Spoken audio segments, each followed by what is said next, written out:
Qo'rqitordi dada. Bu Shahlo Ahmedovaning qo'shiqlari shunaqa hitmi deyman-da. Kelib chiqsa yotib olishadi bu yoshlar. Men mahallani aylanib kelay. Gapiramiz, lekin afsuslikni qilmaymiz. Afsuslikni qilmasa bo'lmaydimi? Alloh sizlarni iqliminglar o'zgarib ketibdi-yu. Ana testosteron bilan qonuniy ajrashdinglarmi deyman-da. Hozir ambulatoriyaga admin qilib, yo'qol ko'zingga olaymi o'lgurlar. Yaxshi ham ikkinchi jahon urushida qatnashganlar senlar ko'rmadi. Otishtaja, hayvonlar!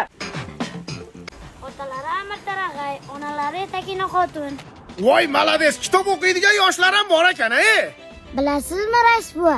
Amir Temur Xitoyga yurish boshlayotgan paytida vafot etgan ekan. Ya, otangizga rahmat. Borib aytib qo'yasiz-a? Xo'p bo'ladi. Yaxshi o'qing. Ha. Ko'z tegmasin, mahallamiz juda chiroyli. Bir ikkita darmetlar hisobga olmaganda. Jiddiy yotib dam olib olay. Rais bova, mash sassiq ko'rpaning tagidan turdi-ani, hazra harakatga kelin. Ichish-pichish, chakish-pakish, g'iybat yig'ishtiring, qizlarni yig'ishtiring, oraq-paraq yig'ishtiring. Ertadan boshlab o'zingizga mahkam bo'lib tirnirabgani bosing. Shu mahalladan deport beringlar, men chiqib ketay.